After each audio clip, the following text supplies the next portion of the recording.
All right. Good morning and welcome to the regular meeting of the Board of Water and Power Commissioners. Today is Tuesday, April 22nd, 2025. This proceeding is being broadcast on Channel 35. The exact broadcast times can be found by contacting Channel 35. Board of Water and Power Commissioners, please say present for roll call. Commissioner NURIT KATZ. Present. President Richard KATZ. Present. Commissioner LEHRER. Vice President MCGRAW. Present. Commissioner PINDER. Present. 4 board members, a quorum is present. Mr. President. Thank you, Shantae. I want to welcome everybody to the meeting. We've got a diverse agenda today, a lot of different things on it, but one thing of note, this is actually will be Dr. Pickle's last meeting as the Ratepayer Advocate. The boy who cried wolf. Again, but actually this time actually is the last meeting. Midnight tonight, I believe, officially. Midnight the other night. Yeah. But we appreciate your being here on your own dime. Thank you for that. But, and we'll hear more from Fred later, both in the regular course of business and he and I discussed some parting wisdom from Dr. Pickle based on his 10 years of experience as the Ratepayer Advocate, and any advice that he can impart to us, we will be grateful for. So look forward to hearing that, Fred. Thank you. And again, thank you for all your service and for hanging around till the city council side did what they had to do. And I'm told that shortly, hopefully within a week or so, we may know who the person is who's going to try and fill Fred's shoes. So they have quite a challenge, obviously. So, okay, moving along. Any comments by commissioners? Yeah, I'd like to. Maybe if I turn the mic on, I'd like to make a couple comments. Just that April 22nd, in addition to being our board meeting, is Earth Day. And I wanted to take a moment to reflect.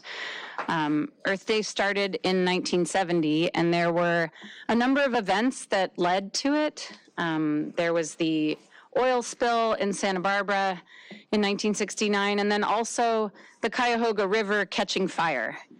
So there were some very visible signs that we were not caring for the water and land that we depend on, that really sort of awakened people to the need to actually take action. There was also a classic photograph in 1968 from the Apollo 8 mission that showed our Earth from a distance, which people hadn't really seen at that point. That really, I think, made a big difference for people. And years later, Carl Sagan talked about that photo as the pale blue dot. And he looked at it and he said, "Look again at that dot. That's here, that's home, that's us. On it, everyone you love, everyone you know, everyone you've ever heard of, every human being who ever was lived out their lives. The aggregate of our joy and suffering, thousands of confident religions, ideologies, economic doctrines, every hunter and forager, every hero and coward, every creator and destroyer of civilization, every king and peasant, every young couple in love, every mother and father, hopeful child, inventor and explorer, every teacher of morals, every corrupt politician, every superstar, supreme leader, saint, and sinner in the history of our species lived there on a mote of dust suspended in a sunbeam. There is perhaps no demonstration," he goes on to say, "of the folly of human conceits than this distant image of our tiny world. To me, it underscores our responsibility to deal more kindly with one another and to preserve and cherish that pale blue dot, the only home we've ever known."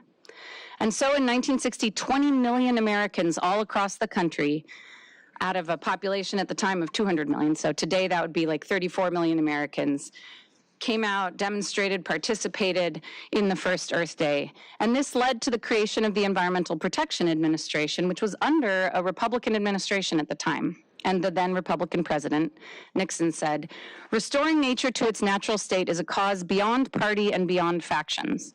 It's a cause of particular concern to young Americans because they, more than we, will wreak the grim consequences of our failure to act on programs that are needed now if we are to prevent disaster later." Now Earth Day is celebrated, recognized by over 1 billion people in 193 countries. And although we're living in this time of division where there's a lot of focus on political differences and ideologies in our country, the environment is something that most Americans really agree on. Poll after poll shows that most Americans think we're doing too little to protect the environment. The majority of Americans, including those who voted for the current administration despite their actions right now, are all saying that protecting the health and safety of drinking water, our lakes, streams, and rivers is critical. 90-something% of Americans say this. And a lot of us take for granted the clean, safe water that LADWP provides and that we have access to, and we don't realize the long history of regulations and actions that it took to get to this place. So today is a really important moment to reflect on that, to not take for granted the policies and actions that got us to where we are in terms of environmental protections, and to recognize that this is something that, again, is beyond party, beyond policy. This is something that is a human need and something we all need to work together on. So yesterday I met with staff and heard about work they're doing with EPRI, the Electric Power Research Institute, focused on habitat protection, watershed steward, and climate as well in our lands in the Owens Valley area. And so, in honor of Earth Day, I'd like to request from staff an update this summer on the biodiversity motion and key planning that the board requested previously. So we'll coordinate with you on exact timing. And also to request an update on the feasibility of the 30 by 30 motion. So the City Council has approved a motion asking that LA City participate in the state goal of conserving 30% of California's lands and coastal waters by 2030. So we'd like a report back. It doesn't need to be to the full board, but I'll work with you to see the feasibility of how LADWP can participate with our lands and at the same time ensure the watershed protections for many future generations. Ultimately, the need for this environmental movement, Earth Day, arose because people were forgetting the interdependence that we have with life on Earth and the way in which our economy, our society, everything depends on healthy ecosystems. And so a key part of this moving forward is how we continue to partner with the tribes and tribal partners that we work with, both in Los Angeles and in the Owens Valley. The original caretakers of these lands have a lot of knowledge and understanding, indigenous science, traditional ecological knowledge that we can integrate into our land management practices. And we'll continue to keep improving. This is not a path that is resolved. It's something that has to continue to be a key priority for the department across our operations as we continue to provide affordable power and clean water for all Angelinos. So thanks for taking a moment to reflect with me, and looking forward to the meeting reports today. Thank you. All right. Thank you, NURIT. Any other comments by commissioners? All right, moving to the agenda. Public comment. Public comment is now open at this time. Speaker, please be mindful that you will have 2 minutes to speak. There's one speaker. Speaker number 1, please come forward. Before I start, I saw your rules in the past. You allow 4 minutes for, if you have, I have 2 comments. I have 2 agenda items I'd like to speak on in general public comment. Please proceed. Can I allow with 4 minutes? Absolutely. Thank you. Good morning. My name is David Bolog. President KATZ, as an employee here at LADWP, I appreciate that you've given the workers of this department such high praise and adoration of the jobs we do here for the people of Los Angeles. Yet there seems to be a disconnect. Instead of this department hiring its longtime dedicated employees that you speak so highly of, they are passed by for promotions to our executive position, and people who have never worked for this department are picked up for what it appears from their bio from outside of the Los Angeles area. Items 10 and 11 on the agenda prove just that. You have a resolution for relocation and temporary housing. If I'm reading that right, it sounds like you have a resolution to pay for these 2 managers to relocate and to pay for their housing. It says temporary housing, but how long is temporary? I was hoping to read clarification of what that means, but I couldn't find it on the website.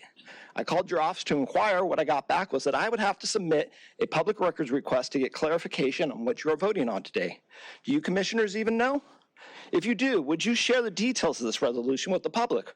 Or does the public that we serve, do they not deserve to know?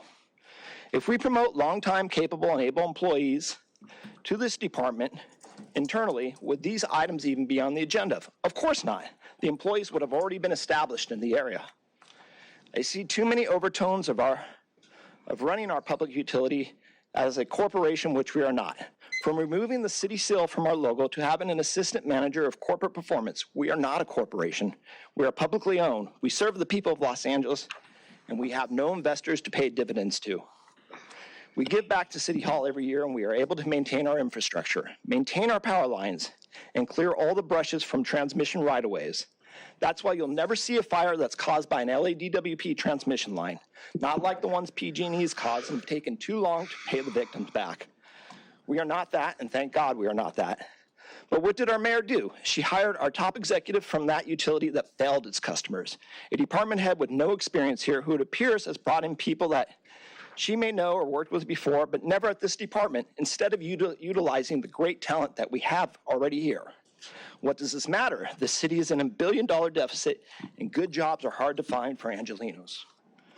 From the LADWP.com, who we are, executive management page, reading the bios, we have 7 people that have been brought in for top positions in our department. 7 doesn't sound like a lot, but if we hired those positions from our competent and capable staff, that would have been 7 more Angelenos we would have to hire off the street and train to become longtime family members of the DWP to replace those employees that promoted into management. Were these executive hires to fulfill equity and diversity goals? Of these 7, I see 6 women and 1 man of East Asian descent. If that was your goal, I have a news flash for you. We have a big pool of longtime, strong, smart, capable women working here already that you could have chosen from. And yes, the same for men of East Asian descent. All would have been happy to compete for these positions if given chance. Are these new executives establishing roots in our community, or are they temporarily here to make some money and ship it back to where they came from? Are they going to contribute their salaries back to the community? Will it just be an occasional meal out or just some groceries? Do they even buy gas from our local economy, or are they provided with electric vehicles? Is that 4 minutes? Yes. Okay, I just want to end. I ask you commissioners that you reject agenda item 10 and 11. I wasn't able to get the salaries of these management employees, but from what I see, the risk manager position starts at $194,000 and tops out at $240,000 annually. If this is the case, that is more enough for that person to pay their own housing and relocation. That is if they really want to work here. Thank you for your time. Thank you.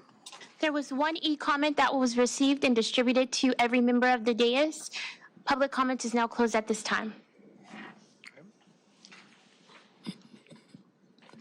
All right.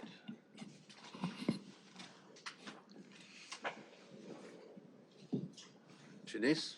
Yep. CEO report, chief engineer. Well, I'd like to start by highlighting the comments that Commissioner KATZ says and wishing everybody a happy Earth Day. Our conservation efforts in water and power have impacted our city's air quality, reduced our greenhouse gas emissions, and preserve our natural resources. And I'd like to share some highlights with you. More than 35% of the energy that we provide to the Power LA comes from renewable sources like solar, wind, and hydro. And this year we'll be hitting 65% of clean energy. We met and exceeded our targets of 15% cumulative energy savings from 2010 to 2020, representing about 3,408 GWH of independent verified energy savings. This is enough to offset the electricity needs of 564,000 homes and avoid over 1 million metric tons of GHG emissions. We're also working very closely with our partners at LA Sand to create a more sustainable and resilient water supply. As you know, we have 2 main recycled water programs, the Los Angeles Groundwater Replenishment Project in Tillman and Pure Water LA, which we have highlighted here recently. And then through our turf replacement program, more than 55 million square feet of turf have been replaced. We manage over 4,500 acres of land and natural resources and integrate biodiversity initiatives and nature-based solutions into our daily operation to protect ecosystems, support native species, and promote overall environmental health. We also have been finding ways to celebrate sustainability in our day here at JFB. We have, as of April 10, a new exhibit in the lobby at the museum space called Sustainability at LEWP, A Greener Tomorrow. This new multi-panel exhibit was created in celebration of Earth Month and highlights LADWP sustainability milestones and the impactful work happening across the department to build a cleaner, greener, and more equitable Los Angeles. The exhibit was entirely produced in-house by a dedicated cross-departmental team, and it was where we celebrated our sustainability awards, and our 10 annual sustainability awards, where Commissioner McGraw, Vice President McGraw, was one of our keynote speakers. At that event, we presented 22 awards for a total of 20 customers. And in total, the actions taken by the 2025 honorees for energy efficiency and demand response resulted in more than 11.5 million kWh of energy savings. The action taken by honorees for water conservation resulted in more than 1.6 million gallons of water saved. Honorees in the electrification of transport station installed a total of 396 level 2 EV chargers and 50 level 3 EV chargers. Next, I want to talk about Bring Your Child to Work Day event. That was last Thursday, and we had more than 400 children attended the event. That was in cooperation with our local IBW Local 18. We had a lot of interactive activities from Willwoods and Discovery Cube on the patio, a career panel for children age 12 and up, and photo booth. We have many demos, and I'm proud of the commitment to inspire the next generation, especially the children of our employees, because this is a family department, and we've been having generations of families working for us for many years. It's a good way to expose our kids of what we do every day. We also are having a Women's Career and Wellness Expo coming up on May 3rd. This is our 3rd annual expo, and it's going to be at Truesdale Training Center in Sun Valley. This event will feature dozens of career booths from different LADWP divisions and provide a visual hands-on look at the very day-to-day work of LADWP. From helicopters to heavy equipment to electrical pole climbing, as well as activities for children. And I want everybody to attend. It's a really fun day event, and we'll have Council Member Padilla as our keynote speaker. Now to two very important days. April 30th is Denim Day. And Denim Day is a day where we all wear jeans and stand in solidarity with victims of sexual assault and to raise awareness. For those of you that don't know, this campaign began about 25 years ago after the Italian Supreme Court overturned a rape conviction. The justices concluded that because the victim was wearing tight jeans, the perpetrator would not have been able to remove the jeans without the victim's help. Therefore, overturning the guilty verdict and saying the assault was consensual. The day after the ruling, women in the Italian parliament protested by wearing jeans on the step of the state capitals. Since then, Denim Day has become a worldwide observance in over 100 countries, organized by the organization Peace Over Violence. Since 1999, the city of LA has recognized Denim Day on the last Wednesday in April. I encourage everyone, our employees and our customers, to wear jeans on April 30 in support of this international awareness campaign against sexual assault. And lastly, but very, very important, is April 24, which is Armenian Genocide Remembrance Days. I would like to remind everybody that April 24 marks Armenian Genocide Remembrance Day, a day to commemorate the mass atrocities committed against the Armenian people from 1915 to 1923 during the Ottoman Empire's brutal campaign of violence and deportation that resulted in the massacre of 1.5 million Armenian men, women, and children. Despite worldwide recognition as a historical fact to this day, the Armenian genocide continues to be denied by the Turkish government. Let this day stand as a stark reminder of the importance of fostering kindness, tolerance, and acceptance, characteristics that make our communities and cities so strong, resilient, and diverse. as we observe another remembrance of this tragic genocide, LADWP stands in solidarity with our employees of Armenian descent as they remember a painful period of their own history. That's all I have. I'm going to pass it to Dave to talk about UROC and our rodeo. Thank you. Good morning. So we do have our Lyman's Rodeo coming up on May 17th. We hold that at the Truesdale Training Center, the same place as the Women's Expo.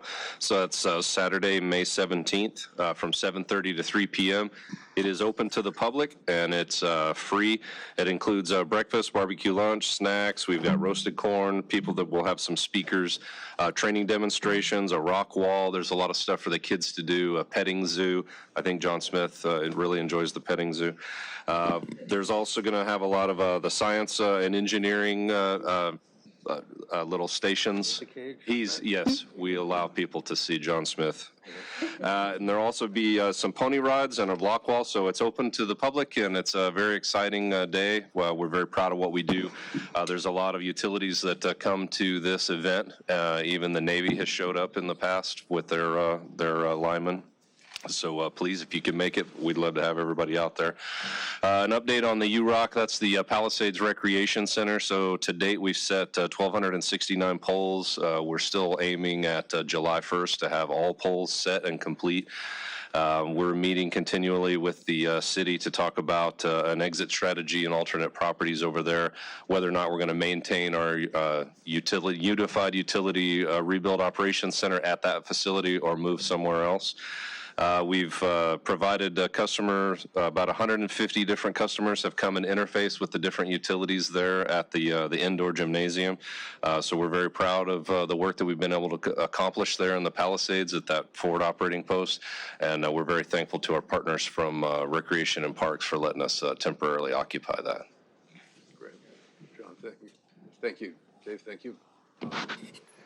You notice, for those of you who tuned in or caught part of the mayor's State of the City address, she led off with commenting on how quickly we were able to get, the department was able to get drinking water back in the homes in the Palisades and also power back. 2 weeks on the drinking water, if I remember right, and about a month on the power. But it was pretty impressive, and our thanks to the men and women at DWP who made that happen. Yes, thank you very much. It's been a good opportunity for water and for power to work together out of the same facility. And again, thank you to our partners at the City Recreation and Parks for letting us temporarily occupy that. Just the commute time in and out of the Palisades is its own challenge. And we've been able to shave about 4 or 5 hours a day off of that by just being there for deployed in the community. So July 1 wouldn't be happening if we didn't have the Pali Rec Centers. That's great. Thank you. Thank you. Any other comments on that, John? Any other comments from managers before I respond? I didn't know you were responding. I'd like to respond. I just wanted to thank you, CEO Quinones, for your remarks, honoring different events in April and also the work. Thank you, Dave. But I also wanted to respond to the public comment that was shared. You know, I'm a public employee and have been the majority of my career. I've worked for LA City, for LA County. I work for the University of California, which is part of the state. I am very proud of our public utility that has been around for almost 125 years.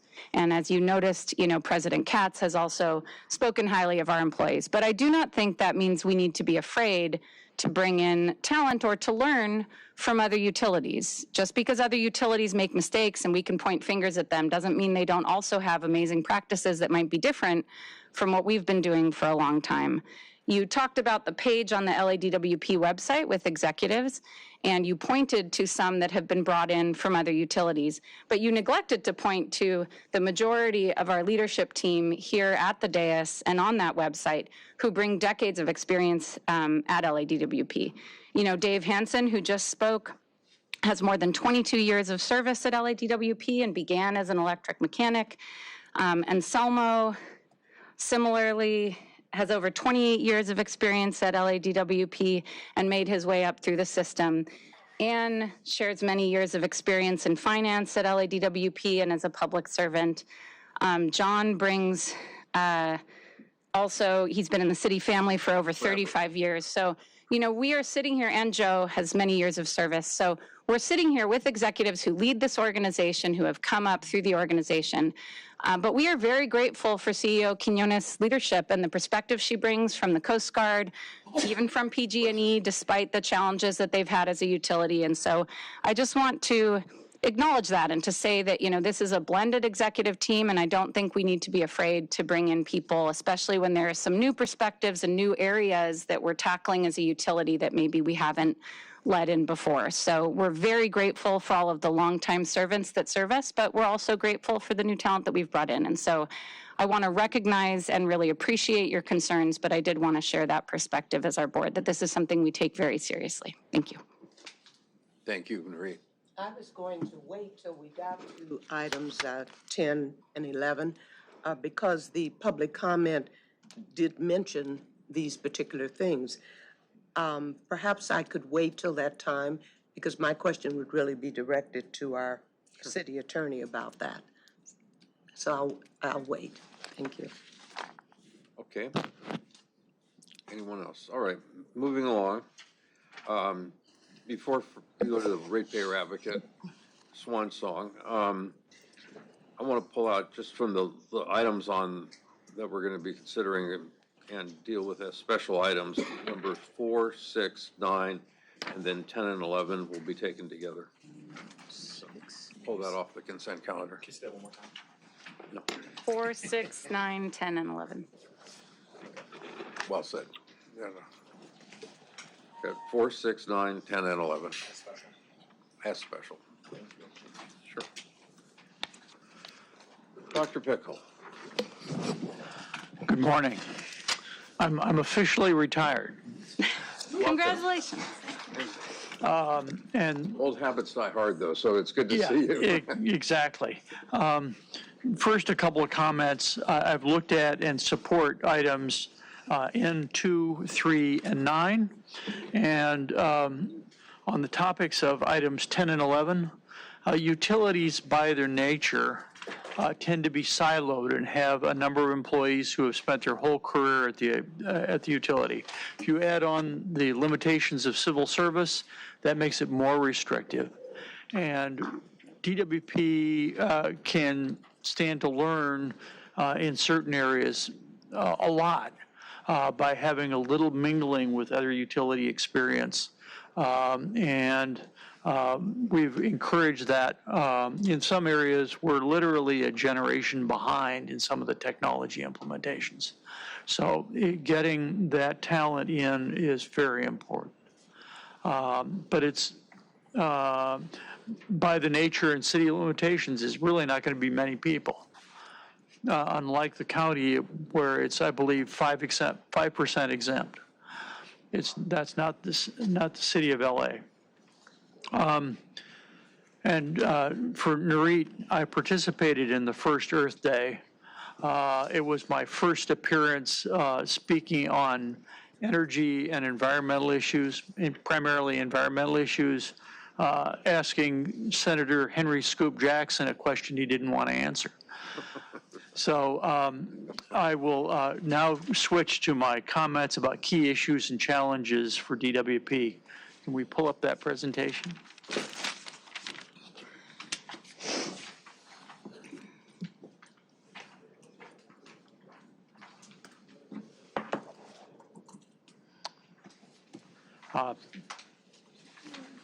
Would you move to page 1? I'd like to cover 4 areas. 1, DWP needs routine rate reviews. And I'll offer more comments on that in another few slides. Given LA's demographics, LA needs to update its low-income discounts, and to accomplish that legally, I understand that the general fund must help.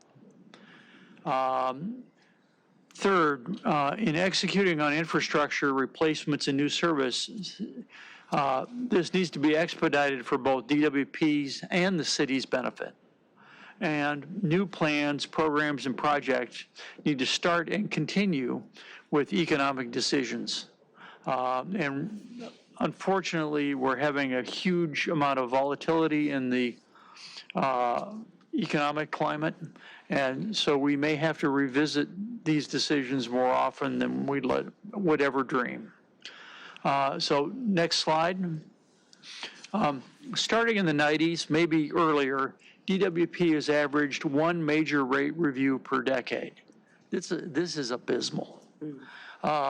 Costs for energy and water, circumstances for energy and water have changed so fast that even budget forecasts more than 2 years out are far off. Two, DWP's budget is close to $10 billion per year, and we're the largest municipal utility in the U.S. and in the top 0.5% of the 3,000 U.S. utilities in revenue. We're a big player, and we should not be treated like a rural co-op in terms of our span. Rate reviews should not be any more discretionary than the annual budget is for other city entities. There was a debate at the City Council in the review of trash rates at the Energy and Environment Committee. One council member was saying we should do this and require this on a four-year cycle. And other members of the committee is we'd like to have more discretion. Well, discretion has forced neglect, leading to negligence and in some cases failures. Discretion is not working. It should be no more there should be no more discretion than we have allowed our budget cycles for costs. We need to treat revenues on the same cycle as costs. Next slide. Rate reviews are key in providing transparency to overall finance expenditures and operations. It's not just about changes in rates. Rate making is a two-step process, setting the overall financial needs in the revenue requirements. And second, that establishes the amount of pie, and using cost of service analysis to allocate the revenues between the classes of customers in the rates and components of what's being sold. That slices up the pie. The city manages to repeat its budget process annually. Why can't we revise overall rates annually based on the revenue requirements, indexing things that are not already indexed to the changes in the relative components of the budget, perhaps incrementing these rates up 6 months after the budget cycle so that they come into effect at the beginning of the calendar year while the budget begins at the beginning of the fiscal year. Next slide. Oh, one moment. Since the word class has such diverse meaning, when you used it as classes of customers, exactly what did you mean? The typical broad classes of customers are residential, often broken into multifamily and single family, commercial customers, that's largely local business, and industry. Industry is now between, I think, 5 and 10% of our electricity sales. I don't know where it stands on water.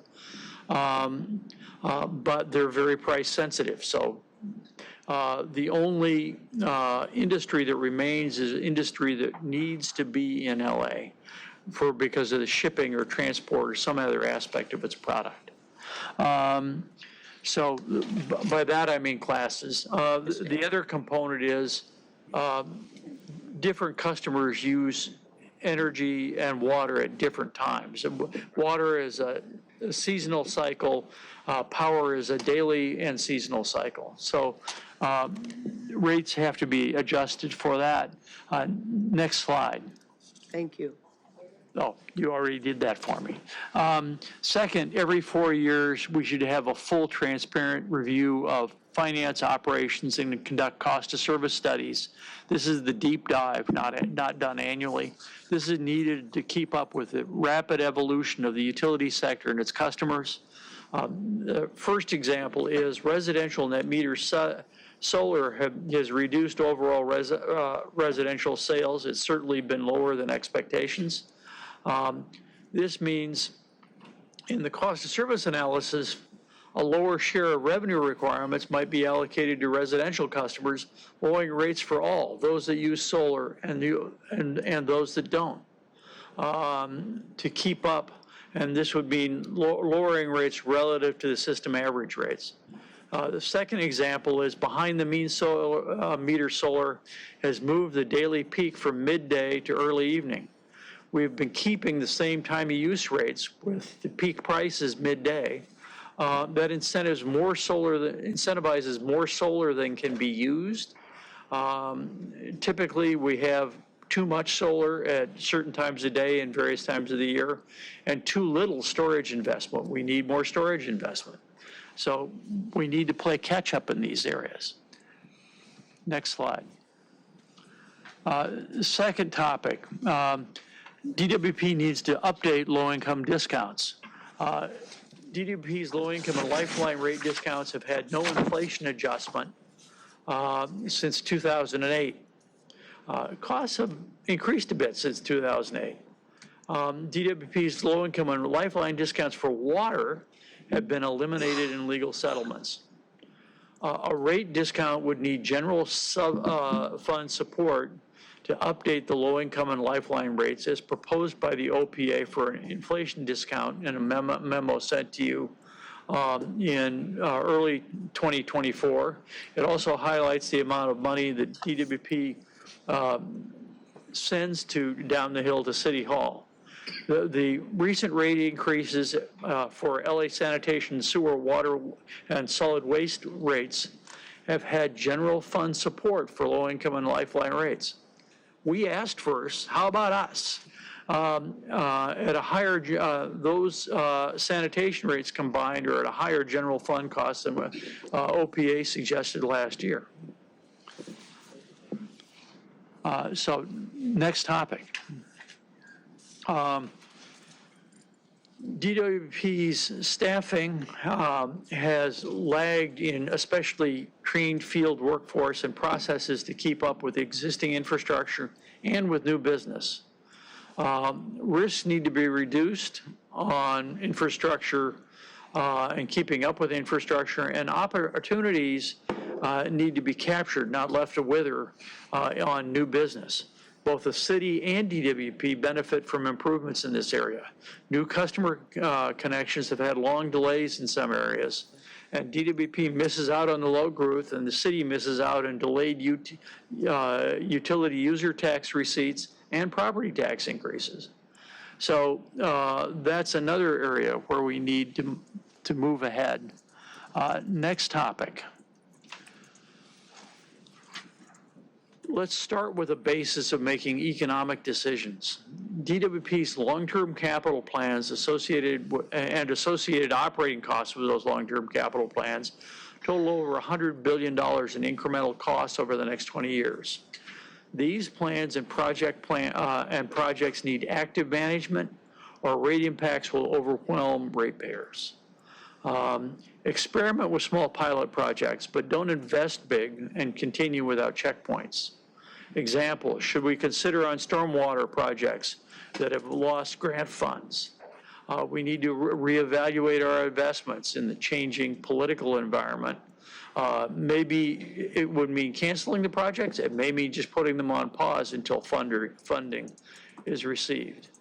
Do we need to invest in incremental GSG savings if the incremental costs exceed those for other alternatives, for example, in building electrification and in EV investments? So that's the end of my talk. It's a challenging list. Yes, it is. Just off the top of your head, right?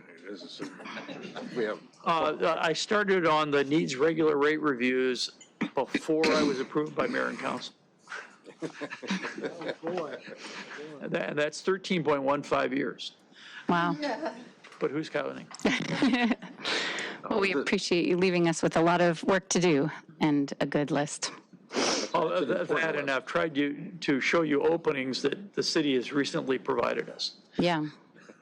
Well, if I hadn't started with gray hair, I'd certainly have it now. This is quite a challenge. I didn't start with any gray hair. So, And can I ask a clarifying question? So you see the model that was used for the LA San or the sanitation and sewer rates being applicable as far as you understand with the general fund addressing this legal challenge around low-income I proposed rates? that model before they proposed it. Okay, great, And it thank you. Landed like a feather. But they've now done substantial decade-long rate increases that are huge. And by more frequent rate reviews, we would avoid, or because we have a number of pass-throughs, we've avoided those kinds of jumps, but we haven't completely avoided those kinds of jumps. The base rates need adjustments, and they need restructuring for modernizing to modern needs like time of use. Time of use is the easy example. And you had previewed a number of these things in the memo you sent out in 24, was it? Yes, I previewed the low-income lifeline rates. Great. If we can send $1 billion down the hill, can they send a little back? Very little back. And they've recently instituted that for Bureau of Sand rates. Mm-hmm. Okay. Fred, thank you. With that, I'm going to depart. Oh, all right. Mic drop. Yeah, I think that it's been fun. Yeah. Enjoyed being here. Good luck, you. guys. Thank you very much, Dr. Thank you, Pickle. Dr. Pickle.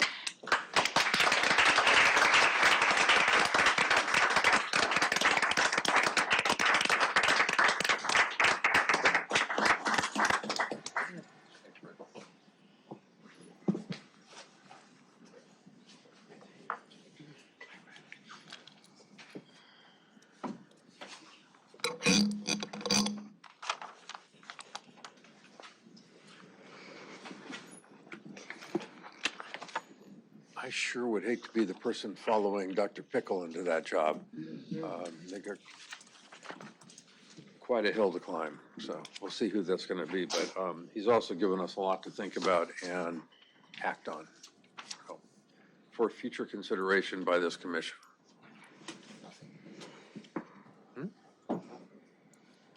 Nothing? I thought you were asking. No, I got it. All right. Moving along, but I do want us to take Fred's report seriously and brainstorm a little bit about how we start addressing some of what he's been talking about for a long time. Absolutely. Okay, we're moving on to F1, I'm sorry, G, consideration of items recommended for approval. So we have the block vote on everything except the items that I called out earlier. Motion to approve items 1, 2, 3, 5, 7. And 8. Okay. Second. Motion second, without objection, all members present as aye votes. Mm-hmm. Approved 4-0. Motion adopted. It is.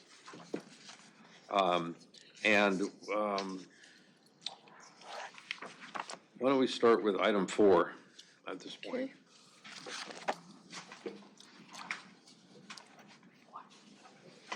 Who is up on item 4? Let me find out. Yes, sir.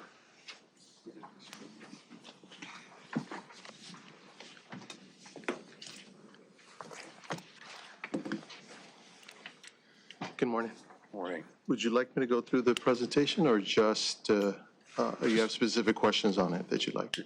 Just a quick overview of it and sort of the program that's involved. I think this is one so that the commission can learn a little more about the program. And also, I think the initial question was why Rio Hondo, since it's not in the city of LA. We talked earlier today with John about what makes it unique, but you might want to address that and also the program. Talk a little bit about the programs we have going and let the commission know about that. Okay. Good morning, everyone. Raul Flates, Fleet Services Manager, working for Fleet and Aviation Services. So I'll go through the presentation and then give you a general background on what this contract and what it works for. Okay. So currently it's an MOU agreement between Rio Hondo College and DWP for fleet services. So the purpose of the contract is to establish formalized training, right? So we have both training for DWP and pre-craft UPTC program. It's vocational training. It's not the traditional training that you receive at normal locations. It's very specialized in automotive fleet. They have quite a curriculum. The contract also establishes pay structures so that we can do regular courses that are offered through the college, through the normal traditional course catalog that they have, and also we can access contractors that work on their behalf to do specialized training for us, which is a big thing. We have a lot of training that requires in-house that requires certification for nationally recognized services like crane operation training that happens every 5 years, and it's required of our employees. It's something we need to have. What makes this particular contract kind of unique is that Rio Hondo is part of a consortium, right? And they're part of 19 different colleges in the college system here in the California system, which the 6 that are here in LA City are part of. So in working with Rio Hondo and also working with LA Trade Tech and local partnerships, we're able to expand because we have 180 plus mechanics on staff. To train that amount of people, not just a one-time training, but reoccurring, and for like what Mr. Pickle actually spoke about earlier, is we need to train our workforce for the technology of today. We have a lot of in-house training. We have a lot of specialized people who know the DWP and the business of what we do. And we want to retain, and we're going to offer classes in-house for that. But we also need to emerge with new technologies, right? We need to move on to what's out there. And we really haven't done a good job at doing that. So this contract is addressing that issue. We're establishing a long-term partnership. So the way this is going to work is that Rio Hondo will offer classes that they have on their curriculum. Other colleges in the consortium that has automotive-specific training, we can access as well. Rio Hondo will be just a conduit to pay for those particular because they're all in one group. So we're not just targeting Rio Hondo. And they're going to be specific. Different colleges align themselves with different expertise that they do. I did quite an extensive background when we developed this contract that in talking to all the local region areas around here, they all came back to the same thing. Rio Hondo is really geared to vendor specific outreach. So they develop employer-based training, where a lot of the schools are more geared to people who come for the community, get an education, and they go to a workforce. They don't quite do what Rio Hondo does. Every one of them pointed to Rio Hondo as being the example where they should go. So I still although- try to, Excuse me, so Yes. although we have these other consortiums, Trade Tech, I assume LACC, Santa Monica, Pierce, et cetera, you still are going to have it at Rio Hondo, although they are consortium schools. in talking with like Pierce in particular, I went to their new grand opening at their new facility, automotive. It's spectacular that they built. At the time, when I spoke to them, which has been maybe about 12 months, they weren't interested in doing classes specifically for DWP, nor hiring staff to do that. They were more interested in doing classes specifically for the community at large. So, and they wanted us to bring in their students into our workforce, which, you know, we're trying to engage by doing the LAUSD currently right now with that. So we're encouraging them to kind of think outside the box, right, so that we can do this. I mean, I would say that a part of this is our employer training. It's number one. That's the reason we're doing this. But really what we're doing is we're empowering in the community. All the courses, the class, everything gets developed for us. They have access to have it and teach it in their classwork. So they're getting direct employer training specific to what's in the industry, not just in theory. So it's our way to make a mark in that area and then leave somebody to be able to understand where we're at. We want to be a destination employer. It's the term that was used in the past. So it is developed specifically for DWP's needs? Or are we fattening frogs for snakes, as they say? So we are using everything that they have. So they have already curriculum built out that we are asking to condense down because their curriculum is based for a semester or a quarter. We can't send people that long, right? So they're going to condense it. But where needed, they can do specialized. either they will build it, they'll have people in-house who are experts in a particular area, say like new emergency technology with hydrogen or some other, they can bring someone for that. And then when they don't do it, then we're going to partner with specific original equipment manufacturers like Ford, Chrysler, Chevy, and they will then provide, because they have partnerships already established with those OEMs, and they will give us that level of training. I mean, the department has the most diversified fleet in the industry, period. There's no one like us. We have one of everything. And we have 70 different equipment manufacturers that are represented in our fleet, right? And in that, it's hard to be able to train everyone for that at all times. So to be able to find individual contracts for everybody is very difficult, right? So we need to spread it around. And we plan to use that across different schools. So even though you see Rio Hondo's name, they're the one, and we will utilize as many as possible in the area that are willing to work with us, right? And we're going to develop and establish and foster that. So to put a kind of a finer point on the central question, we looked around City of Los Angeles for the right technical college partner for this, couldn't find one. Rio Hondo is sort of our way into this consortium, getting us sort of the training that we need, or access to the training and curricular development, all the things that we need in order to supply our workforce and keep people trained on equipment. It also may provide us a backdoor into some of these other consortium colleges, noting that like Rio Hondo is used to contracting this way, so it's a better option to start. But is there any, in your judgment, after preparing this contract for the last however many months, is there any real opportunity within the consortium besides Rio Hondo for us to build programs like this, or is that just something we hope to grow into eventually when or if that becomes an opportunity? So we need to create that market, right? It doesn't exist for what we need. Like our training needs are such that one single entity can't do it. And so we're trying to foster that. We're being the conduit to bring all these different players together to do that and use them in that fashion. They've always been a consortium, and they operate from time to time in learning about it. They'll borrow curriculum from one school to bring it to another. And so, but they don't normally do it if an employer or someone asks for it. So we are asking, right? We're bringing that. Like, for example, we're working with LA Trade Tech, which is right here down the street. We built several months to build a single course that it took to do that. Their capacity is such that they can only build the one course for us in order to pass all our people, and that's only one. And our needs are many. So where possible, we're going to work with them to try to expand. And really what it needs is, we'll hope to grow this bigger. This is the first iteration of this. I'm sure everything that we thought is going to be, it won't be 100%, but we're trying to get it to where it needs to be, right? It's comprehensive. We really did the research, talked to every single chancellor. It wasn't just research on the internet. We did the time in order to establish what we think. And at the end, based on my research and all the staff that was supporting this, is that they pointed us to Rio Hondo. They said they're the one that you need to speak with. They need to do this. They have expertise in this type of area. So if Rio Hondo people were sitting next to you in those two chairs, would they be able to make us want their program? I mean, we want what you want, of course, because you are our person. But what about them? I mean, are they really gung-ho to do this, or are we begging them to create something and dangling the money there for them? It didn't start off with the money situation. What it came from is that we have a long-established relationship with Rio Hondo, where they've done training in the past. People that work in there that are on staff are from the city, right? They're members of the city. They help in their welding program. They do that as a part-time thing. They're committed to that campus because of the message and what they do. So, yeah, in the full disclosure, I was a student of that school. I went to school at Rio Hondo. I graduated with an automotive degree from there. That started my career path. I got an AS. Well, you're one of their best. Well, I'm one of many, I'm sure, right? And I'll tell you, it's in working with the leadership who's recently retired, the gentleman who was in charge of the automotive program, but now their team now, they're committed to the students first, right? They want the campus, and it has to make sense.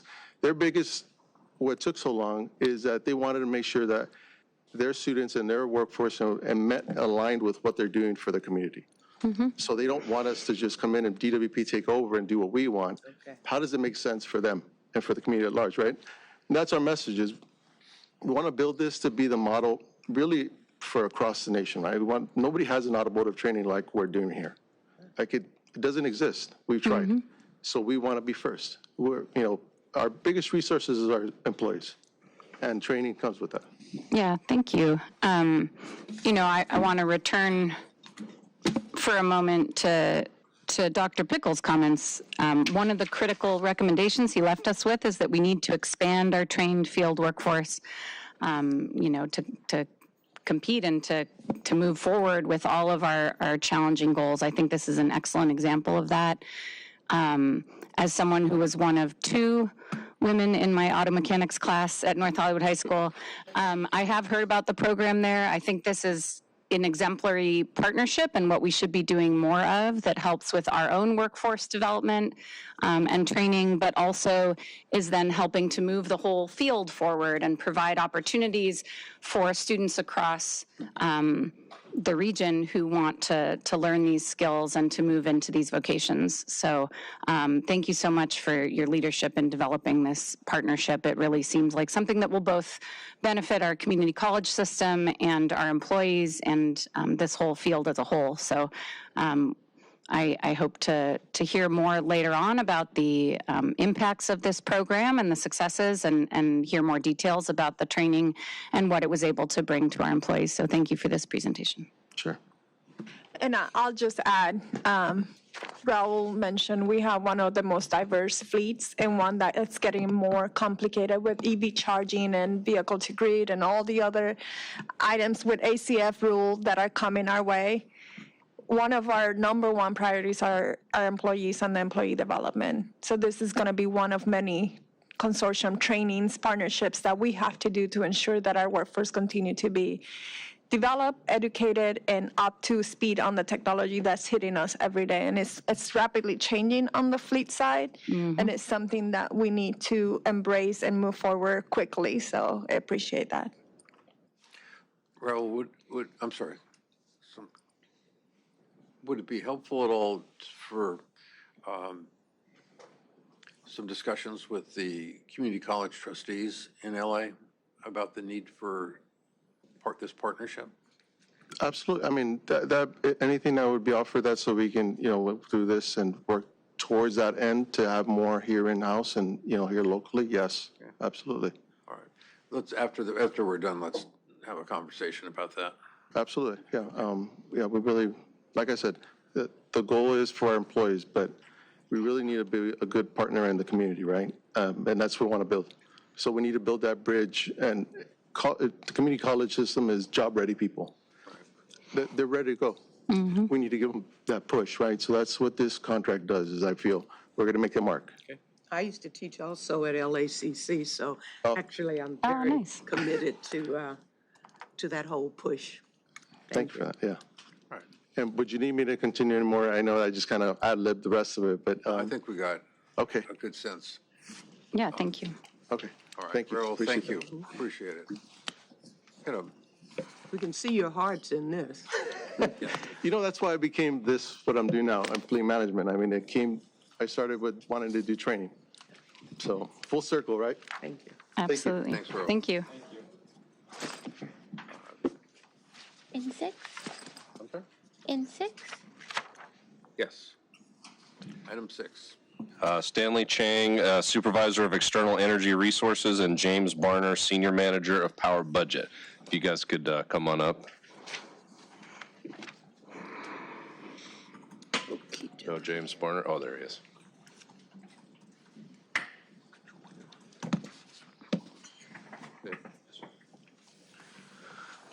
Gentlemen. Good morning.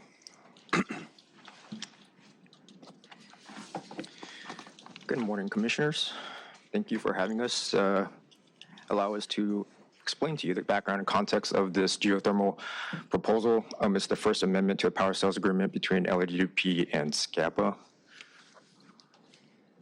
So I'll provide some context. So Hebrew Geothermal, the background of this project, it's located in Imperial Valley, California. You can see there on the map down in the south. So 78% DWP owns the ownership of the PPA, and then Imperial Irrigation District owns 22% of the PPA. And it has an 84% capacity factor, which is above average for geothermal facilities, so it's doing better than most other geothermal facilities. And it adds 1.4% towards our RPS goals, so that's 1.4% of our total sales to utility customers. It sounds, 1.4% might sound small, but we have a large load in DWP, so that's actually a significant amount. It started commercial operation in February in 2016. And the current end of the contract is in 2026, so it's coming up for contract end, and we're looking to extend this contract. Do we have an estimate on the life of the geothermal at that location? You're talking about the lifespan of yeah, so the developer maintains. Not for the contract, but for the actual source. Yeah, so the developer maintains and operates it, so they keep it maintained. So we're proposing to extend it for 25 years, and they will maintain it up until then. Okay. And recently, I'm going to mention here that they recently did a little repowering of one of their units and upgraded it, so increased the capacity from 46 to 52 megawatts. So the new contract will be for 52 megawatts, and that averages out to 305,000 megawatt hours average of annual production. 52 megawatts might not sound like a lot, but that's equivalent to about 200 megawatts of solar. Because this is geothermal, it's considered base load. It's on 24/7. So equivalent, so you just 3 times, you just multiply by 3, and that's the equivalent to what solar would be, right? Because solar is usually on about for 8 hours a day. This is on 24 hours a day. And the contracted price, or the agreed negotiated price, is $86 per megawatt hour with a 1.5% annual escalation. And the amendment would extend the agreement for 25 years to 2051. So why do we want to do this? Well, first and foremost, it's to meet our RPS requirements, right? We're all trying to hit the 60% RPS requirements by 2030. And, this is part of the forecast. We kind of need this project to meet that. And also, it's a continuation of an already existing renewable energy. So we've heard about like Eland and all the other renewable energy projects that have been coming in, but we don't really hear about all the necessary infrastructure upgrades that are necessary to interconnect those new facilities. And that's not really well known. But this one, it's already existing and it's already interconnected. So we just extend it. We don't have any other infrastructure upgrades we need to interconnect this and get this energy. But also, mostly, it's very competitively priced with the market. So the CPUC puts out a report every year called the Patia report, and it benchmarks what the industry averages or the industry cost is for each different type of renewable energy, whether that's solar, wind, geothermal.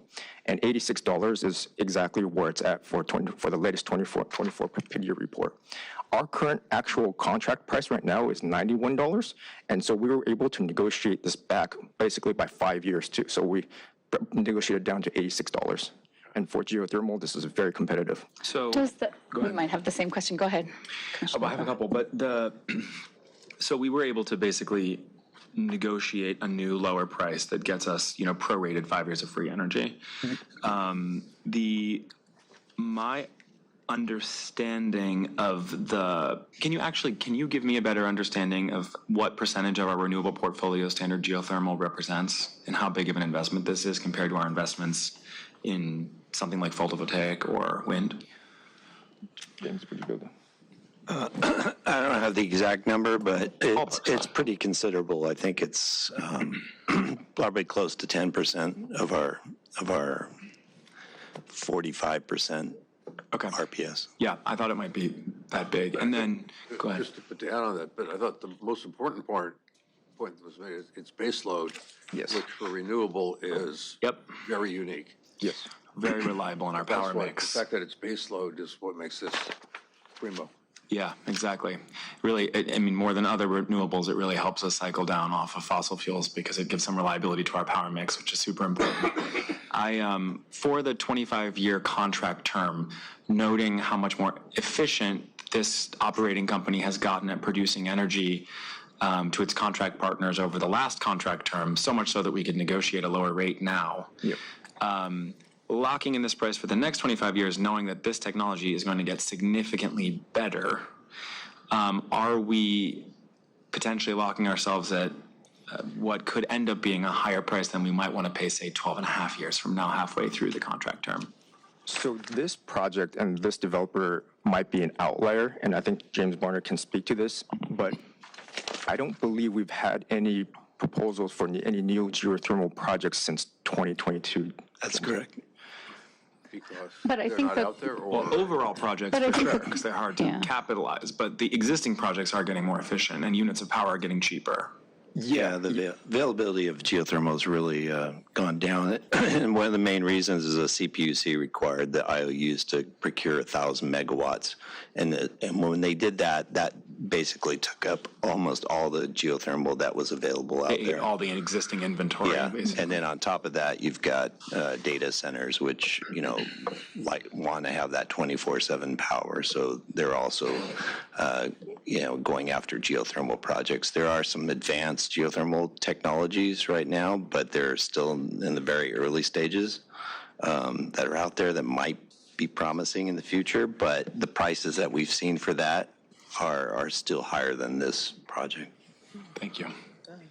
Yeah, and because it's base load, it's really high in demand. And was the price negotiated lower because of the 25-year term? Was the 25-year term Yes. part of why you were able to yes, negotiate lower? Exactly, yeah. If it was any shorter, it would have been significantly higher. Okay. Okay. Yeah. Other And questions on this? I think my questions were answered as part of that dialogue. Thank you. What else should we be asking you guys? Okay, that answers that question. No. Thank you. No, I appreciate, particularly the base load comment. That's very significant, obviously. This is all Salton Sea. That's right. Yeah. Is there anywhere else in California that has geothermal like the Salton Sea in that kind of quantity? There is some up in Northern California. In California. Most of our other geothermal projects come from Northern Nevada. Anything else, guys? Not on that one. Denise? I would just ask, we have first right of refusal on extending this amount of geothermal, correct? You're exactly right. There's a lot of other parties who want this power. And they will be willing to pay more money, including data centers, for this amount of Exactly, power? yeah. Yeah, I just want to make sure those You can points. sell it to them and make some money on the deal. But, Right, and then you got to find the RPS somewhere else that's cheaper. Right. President get KATZ, everyone running Mr. and Jason answer roll. Rondu has a zinger for us. Well, I'm not going to be able to live up to the zinger, but I do want to just add a little bit more context to this because you asked about what else we should be asking about. In addition to the fact that there's not a lot of geothermal out there, this is already budgeted. There's not going to be an impact on rates, so this is already part of the existing budget. Next board meeting, we're intending to bring to this board's consideration another renewable project as well, a solar project, as well as an overall LA 100 update to talk about not just this project in isolation, but how does this fit into everything. We have got so many accomplishments that we've made over the last year and that are in the pipeline now, and we want to share with the board where this is at and where this fits in.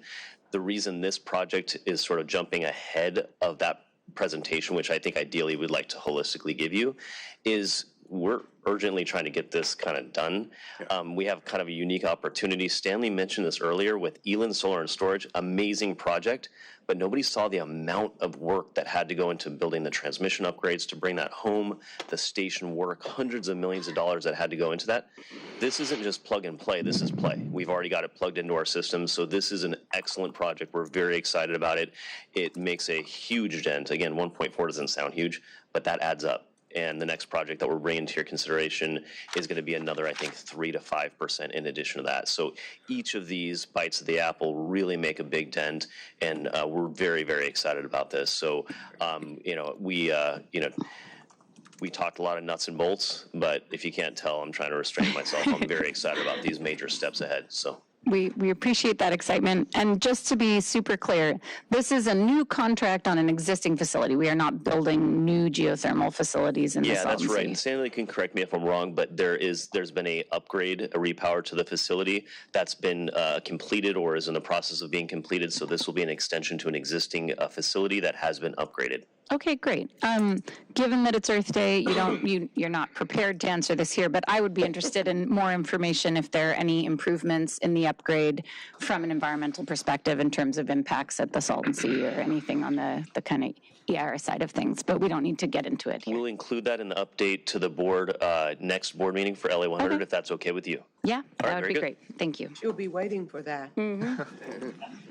But it won't solve the problems at the Salton Sea. We know that. No, that's a much longer conversation. Yeah. Do we have an ability to purchase this? Wow. No, we don't. Okay. No, Yeah. unfortunately. No, we sometimes with PPAs, there's a provision in it that allows purchase it, Ownership. you know. Yeah, none of our geothermals have that option in there, unfortunately. They want to keep it. They know what they've got. Exactly. It's very complex. Geothermal's very difficult, and you have to have very specialized skills to be able to operate and maintain a facility like that. Or live in Iceland, one or the other. You know, Yeah, when so- the whole country is geothermal. Plus, they tend to be far away from our It's a load center, so people would have to travel a long ways to. Put the data centers in Greenland under somebody else's proposal. And we don't own the whole facility, right? So that's the other aspect of it. We don't own the whole output of, We don't own any of it. right. Yeah, we don't Well, own- the yeah. percentage much of it, power they yes. produce. Yeah, We there's don't other own the power entire- that's produced for others, right? So. Yeah, Yeah, we're not the for only customer. IID. Yep. But they understand that if any of the other customers drop off, we want to be first in line for whatever's there, right? Exactly. Do we have any kind of like first right of refusal or anything for other contracts or? Our Or could we geothermal, negotiate? Yeah, like for this facility, if we're not taking all of it and other customers are, as a large customer, have we indicated to them that we'd be interested in expansion? And do we have any kind of, yeah, IID has that understanding. So for this one, it's 78% is us and then 22% with IID. And we have that understanding, and that's why we're leading this effort. So if they don't want it, they know that we'll take it. great, thank you. IID isn't going anywhere. Yeah. Yeah. For better or for worse, they're not going anywhere. Anything else on this item? Nope. A motion and a second? Should we move on both of the last two items, I don't think we did 4 yet. 4 and 6? Yeah. Let's do it. Motion to approve items 4 and 6. Second? Or we did. We just didn't motion to approve it. We just, We went through the presentation, but we didn't I vote. thought we did the motion too. Correct. Did the motion. No, you did not. No, we did. Okay, then what was correct? We thought about it. What they said. Okay, got it. Yeah. I'll just shut up here. Motion on 4 and 6. Is that correct? yes. Okay. Second? 4 members voting aye. Yes. That passes, 4 and 6, which brings us to number 9. Thank you, gentlemen. Thank you. Thank you, guys. That was great. Appreciate it. Okay, number 9.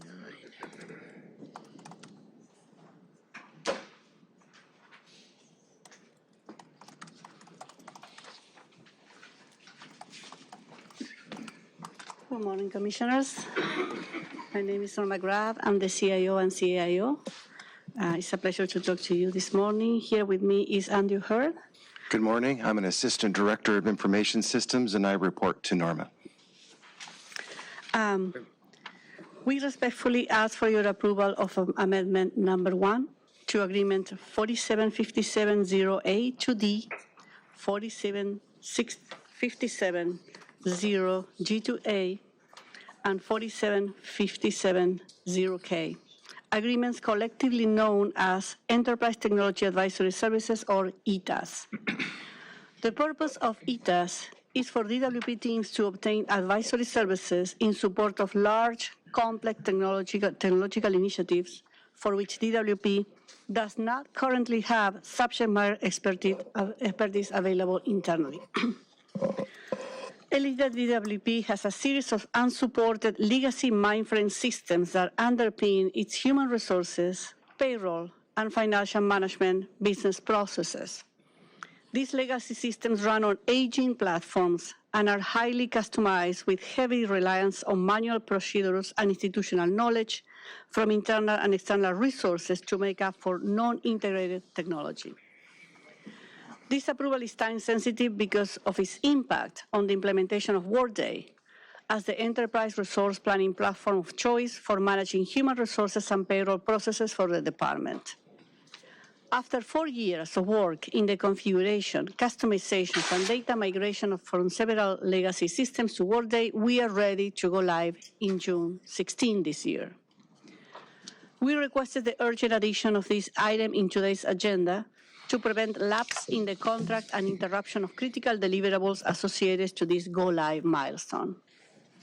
A little bit of background. The original contract term was 5 years, starting on April 13, 2020, and expiring on April 12, 2025. As you know, this date has already passed, so activities related to project management support and quality control to Workday are stalled at a critical time, less than 60 days before the go-live date, moment in which all legacy human resources and payroll systems will be retired, and Workday will become the platform where all department employees enter their time and also their salaries are processed to be paid. Some facts on this agreement. The original agreement was awarded by the board March 10, 2020. LEHRER established a bench agreement via a competitive process that was ultimately awarded to 10 consultancy companies. The original agreement not to exceed amount was $75 million. To date, $17.1 million have been spent, leaving $57.9 million remaining in the board's original not to exceed amount.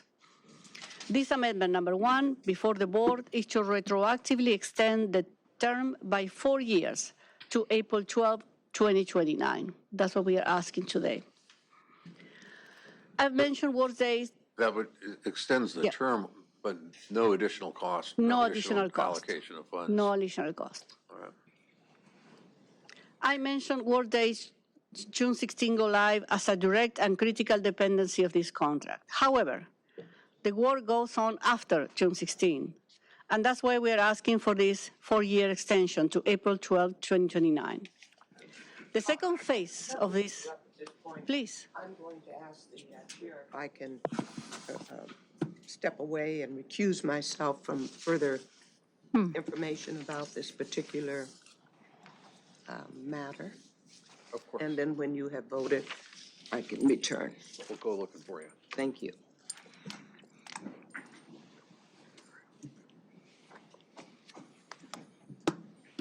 It wasn't anything you said, don't worry about it. We have the same color. Should I go on? Yes. Please, yes. Of course.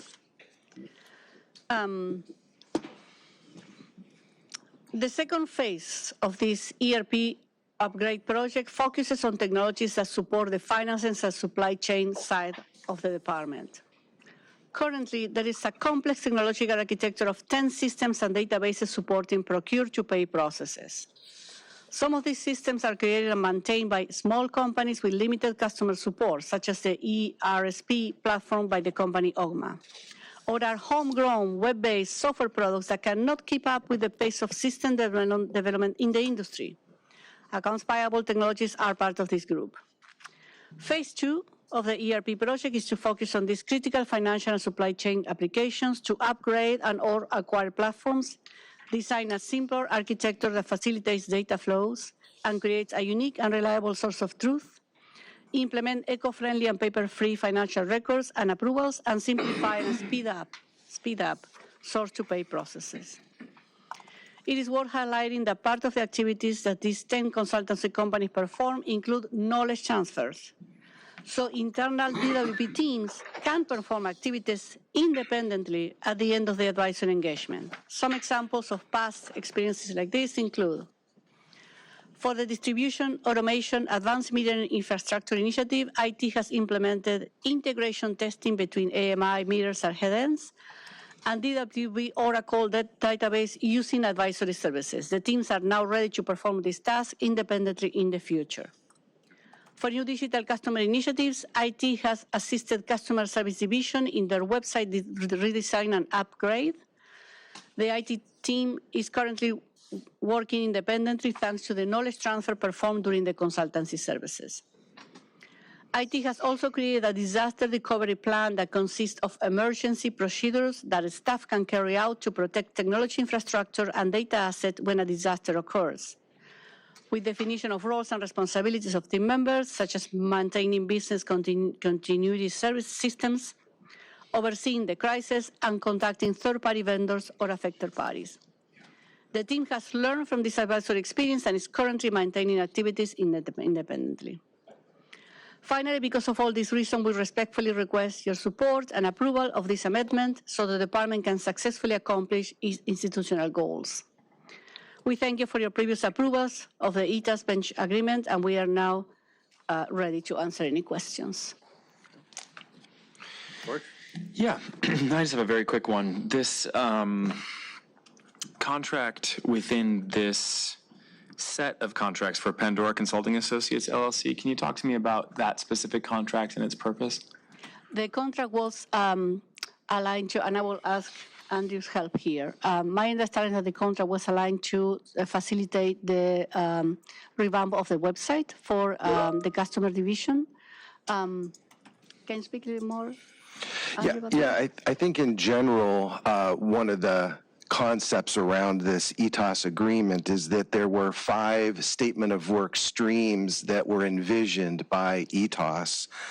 One of them was digital customer experience development and support. A second one was program and project management. Third one was strategic planning and business case development. The fourth was system integration services, and the fifth was technology testing and troubleshooting. And when the proposers responded to the competitive RFP, they decided what areas of subject matter expertise they felt they were prepared to provide to the department.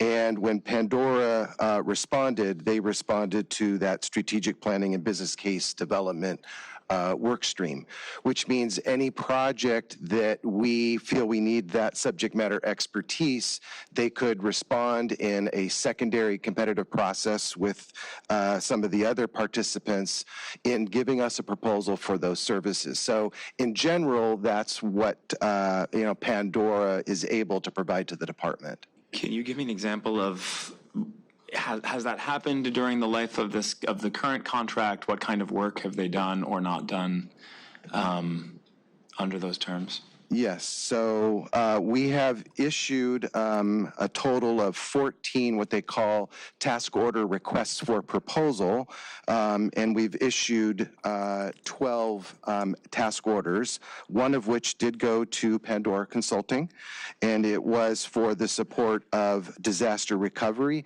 which is what Norma just spoke about, in building up that disaster recovery expertise so that we know what are the leading practices. We have the skills, knowledge, and abilities to be able to execute a disaster recovery plan, and that's been completed. And that disaster recovery plan specifically has to do with financial consulting, or is it, what aspect of disaster recovery is Pandora supporting us on? Well, they educated us in order to conduct disaster recovery related to technology. So if there is a disaster, there is a cyber attack, or there's some disaster that makes our technology fall apart, what are the processes that we have established in order to keep the business running, investigate the source of the disaster, and reestablish business as usual. Okay. And the team has already learned everything that is to be learned, and we are conducting right now the process as needed. Does it answer your question? It does perfectly. Thank you very much. Of course. You're welcome. Any other questions? Not question, but I'll just add, like you mentioned, this is an extension of a contract that has been in place for 5 years. Workday has been limping along for 4.5 years. This process started at least 10 years ago that I can look into the documents when we wanted to fix the ERP program for HRMS and financial services. And we're getting ready to finally go live June 16, which has been an accomplishment in itself. I think the team has done an amazing job of getting up to speed and getting all the items to green to get to go live. We do have consultants on deck that are helping us, and the contract is no longer active. And so it's important that we get this contracted. It will cost us money if we delay Workday one more time. It's been delayed several times. On the ETAS, on the emergency response aspect of it, that was part of the CIS issues that happened back in 2015 timeframe. It was part of a report by Fred Pickle's office as well that we needed that capability, and that's why we also consulted to bring that capability internally to the department.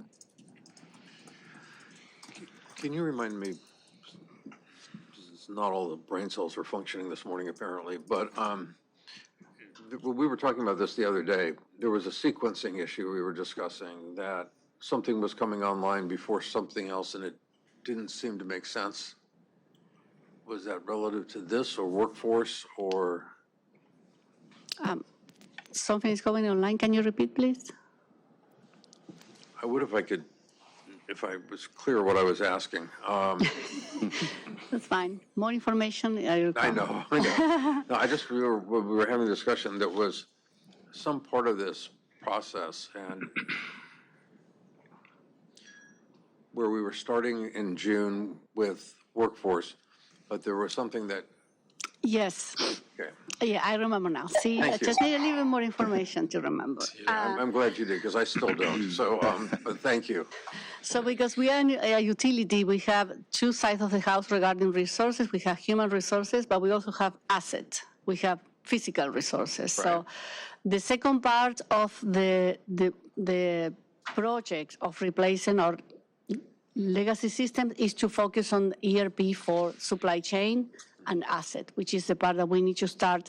As soon as we go live, we have to maintain and sustain Workday, but we also need to start focusing on getting rid of legacy systems and very complex architecture related to how we manage our source-to-pay supply chain, and also how we manage information of our assets. So, and that's the part that this contract consultancy service will help support in the next 4 years. And we start activities in July for this second part of the work. Okay. I think. Yeah. Yeah. I think we're covered. Thank you. We dismiss? Thank you both. Thank you. Thank you.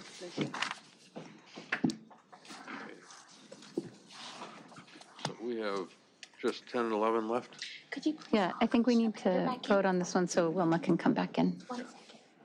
Oh, that's right. Okay. A motion and a second on this item. Second? Moved in second, and all three members, aye votes. That's passed, and would someone please find? She's right here. Place.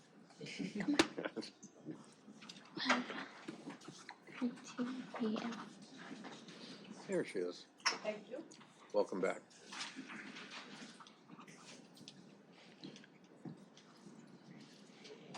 All right. Item 10 and 11.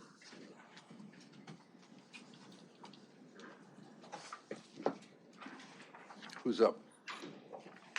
They're not my issues.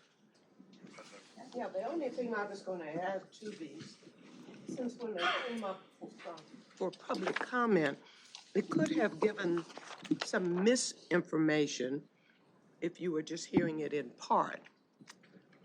And I wanted to simply ask, when this, let's pick 10, which involves Ms. Griffin, the various compensations that are being permitted and set forth before us, these have all been brought to the city attorney, vetted and approved as to their legality. Is that correct? That is correct. And as it relates to number 11, when it's mentioning Ms. Helm, H-E-L-M, that has also come to the attention of the elected city attorney, and it has been vetted as to its legality. Is that correct? I don't know if the elected city attorney has reviewed this matter, but it's been reviewed by the DWP Legal Division. And that's what I mean. When the stamp is on here, it means it has been vetted and looked at to see if it complies with the charter and with the authority that is vested. The appointing person who selected these individuals, and also in this board, as we look at this, there is nothing that is illegal or contraindicated. The stamp on the proposed resolutions does in fact confirm that we believe the resolution conforms to the charter and city law. Thank you. I just didn't want any general public to think that this was some willy-nilly thing that we sit and concoct when these executives are hired. It is something that is done in many, many city departments of Los Angeles. So there's nothing unique or special as to LADWP. Yeah, thank you, Commissioner Pinder. I'll add to my comments earlier, just that seeing this portion of the compensation does not give you the full context of hiring and recruiting. So I've been involved in recruiting executives at other similar large public institutions, as well as hiring internally, and as I talked about earlier, both can be really important. We really value, we have over 100 years of city experience sitting in our executives here at the dais. So we do take very seriously the need to provide support and training for DWP employees and allow them opportunities to promote and continue and lead, and that leadership is so valuable. We do also value bringing people from the outside and new perspectives and, expertise. And when we do that, when you are recruiting from private utilities and across industry, it is challenging to compete as a public utility. And so I just want to note that the context that isn't here is that both of these executives took a significant cut and decrease in their compensation in order to join our public university because they believe in our mission and what we're doing and in service. And so, they're not coming here for the highest salary around. They're coming here because they believe in Chief Quinones's leadership and in what we accomplish as a public utility. And that makes me proud that we've been able to recruit from places that pay much higher than we do. And so I find that even though this is a challenging time for the city and a challenging budget time, that, in reviewing these compensation, that this is, reasonable within what we need to do to recruit top leadership and help our utility move forward. Any comments or feelings differently from my fellow commissioners?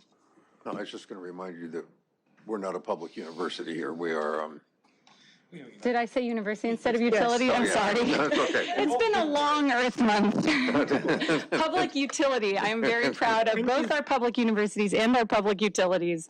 And, truly, I think that people choose to come here and join our team, whether it's at a lower level or at an executive level, because they see the quality of LADWP's internal staff and leadership and want to be part of that. And I think that's something that's worth celebrating. I do have one request on these going forward. Since these folks were all, recruited through headhunters, basically, or through relationship. It didn't come through us because we don't have a role in actually hiring the people. But we have a role then for the add-ons after the fact. I would be much happier knowing about the add-ons at the front end of the process as opposed to after the fact, because at least it puts it all in context. It speaks to the point that NURIT was making, but also it gives us a better picture of what the compensation package is on the front end, rather than trying to, finding ourselves in the position now where people have been working and we either approve this or they're going to do whatever. So, I would like to see that information up front, please.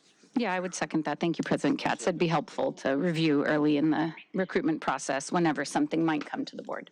Yeah, this is absolutely your sort of jurisdictional bailiwick, and we don't want to tell you how to run your team. But knowing that these things will come to us, getting, especially if they're unconventional, getting ahead of them by keeping us in that loop would be super helpful, I think. Yeah, happy to share ahead. I just want to highlight the fact that this is not unconventional. It's been done before, so I follow the procedures before by other GMs in the past of the department when they hire external candidates. So. I wouldn't necessarily always go with that answer, just because where some of those GMs are these days, so. Well, I mean, they were passed by the city attorney, and I didn't use anything outside of the normal realm of we've done before. No, we understand. We understand that, and, this is the first thing like this that's come before us, and that's why I'm raising it, so. Appreciate that. Okay.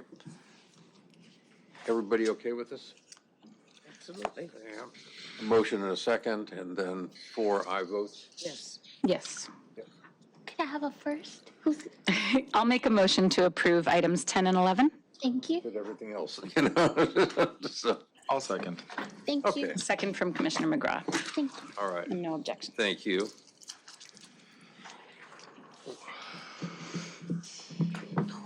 We had nothing from neighborhood reps, right? We asked them We already. do. We actually have two. We don't okay. have anyone here from either neighborhood neighborhood council. They were published online for the record and were included in the commissioner's briefing materials. Thank you. We did review those comments from neighborhood council representatives and appreciate you including them. Thank you. Okay. Got that. Anything else? Minutes. Do we have minutes? Minutes from the last meeting. Motion to approve the minutes from April 8th. Second? Motion and second. All members present, aye. That is approved. And so with that, we will go to Ms. City Attorney for the appropriate instructions on how to go to the back room for closed session items. Thank Are you going to do the management reports? There's a management report Oh, on there the is a agenda. management report. I'm sorry. Thank you. How did I skip that? Management reports. Do you have a management report? Groundwater replenishment. I don't, but they Groundwater, do. That is a big, important project. It is. Mr. Villegas. Which one? Thank you for going H1, back. We're carrying this, so not easy to run around. Good morning, President KATZ, Commissioners. Thank you for making time. We'll be incredibly brief. Joining me, of course, is my counterpart with LA Sanitation, Ryan Thieha. Really quick update on the GWR project, and I'll start by thanking Janice for your opening remarks on mentioning GWR and the connection to Earth Day. Of course, as much as we talk about GWR being an important water project as it pertains to water resilience, it's also one of the largest projects in the state. So echoing some of the recommendations from Dr. Pickle, he mentioned two things, which I wrote down. He mentioned active management of capital projects, and he mentioned there being checkpoints. So the purpose of this report is to do that, just that. It's what's the status of GWR.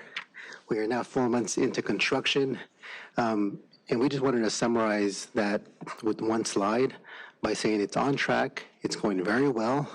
The collaboration, we often joke about the love between DWP and LA San, more so Jesus and Ryan, that's continuing, but it's spread down to the entire team. So it's not just DWP and LA San working in concert. It's our consultants, it's our stakeholders, it's various community groups that are involved in the project, overseeing it and tracking it at the job site, just getting a better sense of all that's happening, which we think is significant, again, as being one of the biggest projects in the entire state. That being said, a lot of work ahead of us, so we do have a very aggressive schedule. We expect this facility that you see shown at the very top to be built and operational in less than 3 years. So again, we're just 4 months in. The contractor is fully mobilized. Just last week, they had almost 100 personnel at the job site. That's going to triple to 300 people working on this project in 6 months. So the point of today was just to give you an update of where we're at, again, 4 months in, but also to show you that in the next coming months, a lot of important work is going to take place just to make sure that the entire team, the subs, the primes, the community is involved in all that's happening with the project. So again, the next 6 months are key. Just to show you kind of a storyboard, some of the images I mentioned in the previous slide, the national attention. So a lot of media on the project, LA Times, New York Times, Wall Street Journal. We've had visitors from around the world. We had Sydney 2 weeks ago. We had Kazakhstan there last week. I'll quickly embarrass Anselmo because this is significant.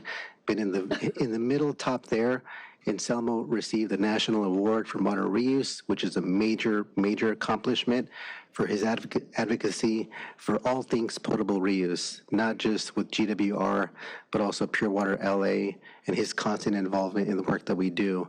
And then in the very bottom, which is this award here, Ryan and I were in Washington, D.C. last week for two reasons. One, for the award from the American Academy of Environmental Engineers and Scientists, but also, as mentioned in the board report, working with our federal partners as it pertains to the funding that we've received for the project. We've received $428 million of external funding for the project. A small portion of it, $60 million, has been affected by the federal pause in funding. So we were there to advocate, talk with our federal partners about the importance of the project, the need for us to develop a water supply, and the importance for our water future.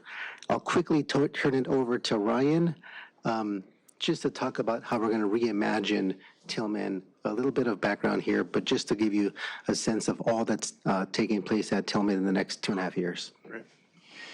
Thanks, Jesus. My name is Ryan Thea. I'm the Assistant Division Manager at the Water Reclamation Plant at LA Sanitation. So I wanted to thank the board for acting so expeditiously, approving the MOA back in November. We were able to sign a contract with the contractors a month later in December, and we were able to secure all the resources that we needed before the construction climate kind of changed a little bit. So the timing was really impeccable, so I wanted to thank you for your decision on that. Before you go, thank you for being ready to go. That's, our part's easy, but you guys had the hard thing, but thank you for getting it ready.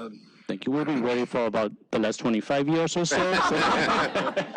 Well, it's about time you got it done, But thank you. Thank you for the comment. So I wanted to highlight a few of the investments that we're putting on Tillman. So we have AWPF, of course, the other cornerstone of the project that will produce the recycled water. That project couldn't happen without the other supporting projects that Water and Power is reimbursing the LASN for. One of the project is the Equalization Basin project. That project is really critical in supplying the sustainable flow to the whole system, including the headworks all the way to AWPF. Without that, we will not be able to operate the AWPF efficiently. We have to, of course, upsize the warehouse capacity. So, okay, I'm on. So we're putting a new warehouse. We just advertised the project a few weeks ago, and we're going to issue the NTP hopefully this June. So that one is going to be pretty much keeping us busy. We have a lot of other modifications. We have to change the way we operate as well. So we're getting all the operations and maintenance crews ready for when the project goes into online in 2026-27 timeframe.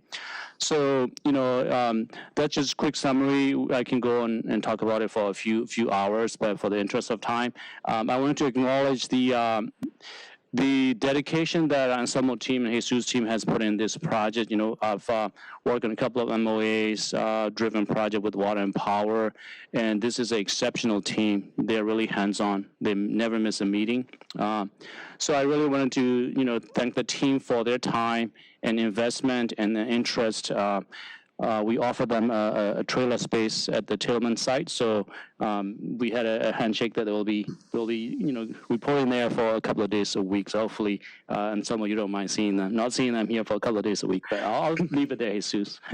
So thank you, Ryan. Again, a significant amount of work, but the partnership is strong. We're confident that this facility is going to be online in the next 2.5 years. But again, this map shows just the complexity that all that we have to achieve and complete in the next 2.5 years. Again, there's 100 people on site today. That's going to triple in 6 months. And you see the amount of work that's all taking place. Meanwhile, LASN is operating the second largest wastewater plant, which is Donald C. Tillman. So they need to keep the plant running. We're doing construction.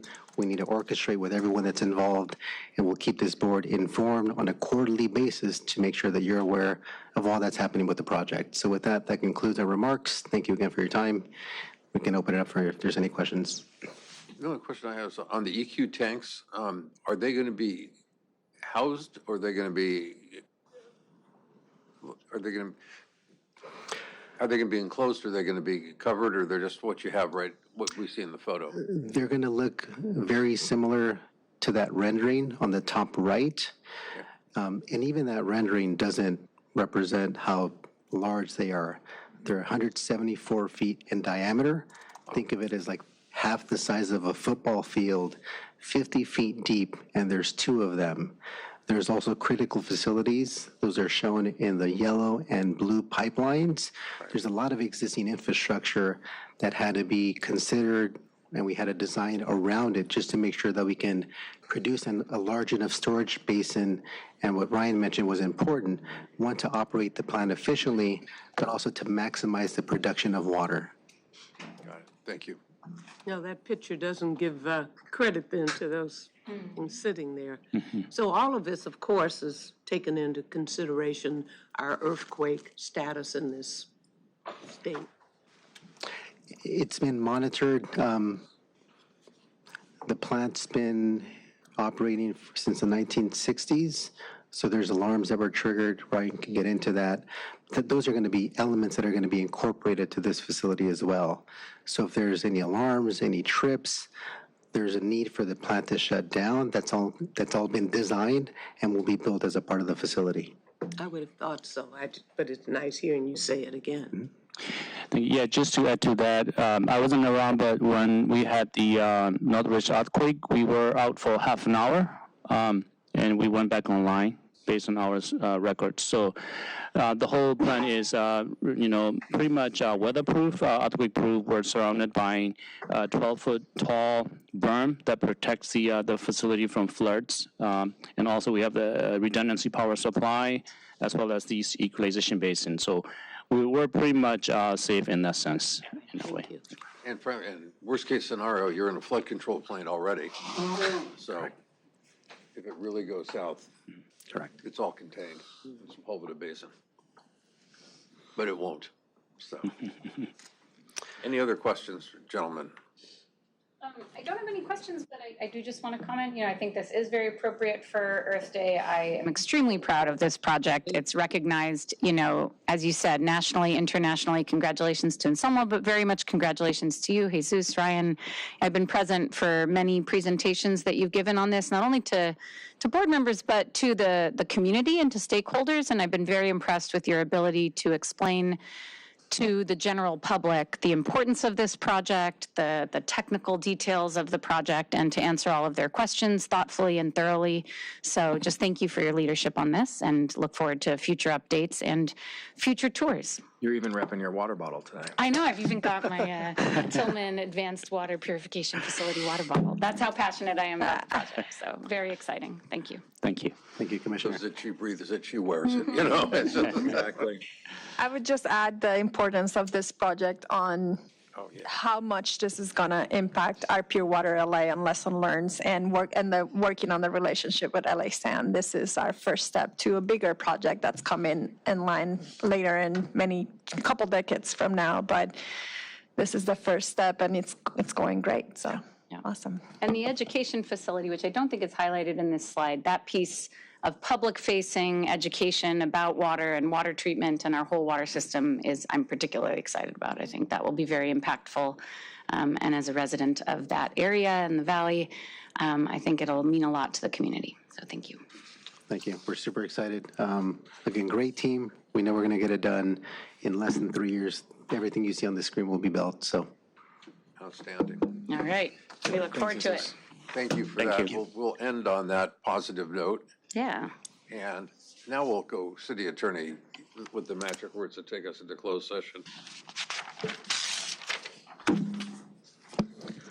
Thank you. The board shall now recess into closed session to conference with legal counsel regarding 4 litigation matters.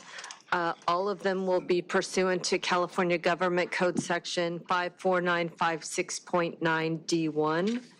The names of the cases are Hartford Steam Boiler Inspection and Insurance Company versus LEDWP, case number, Superior Court case number 25 CHCV 00023. The next case is Jose Concepcion Aguirre versus LADWP. That is Superior Court case number 23 STCV 12544. The third item is Edward Saracides versus LADWP, and that's Superior Court case number 20 STCV 03117. And the fourth one is Chai Shin Chow versus City of Los Angeles, and that is Superior Court case number 3 VECV 02662. The board shall publicly report any action taken in closed session and the vote or abstention of every member present therein in accordance with Government Code Section 54957.1 of the California Government Code. Thank you very much. Thank you all for being there.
We're reconvening from closed session, April 22nd, 2025. The time now is 12:34 p.m. General Counsel? Thank you. This will be the report out of the closed session to discuss 4 litigation matters and the results in the Hartford Steam Boiler Inspection Insurance Company versus LADWP case. The board agreed to a settlement in the amount of $108,397.69. In the Aguirre versus Los Angeles Department of Water and Power case, the board approved a settlement of $475,000. That was unanimous, as was the first approval. In the Saracettis versus LADWP case, the board unanimously approved a settlement of $5,350,000. In the Tao versus City of Los Angeles case, the board unanimously approved a settlement of $495,000. With unanimous consent of the board, on behalf of President KATZ, the meeting is now adjourned at 12:36 p.m. Thank you.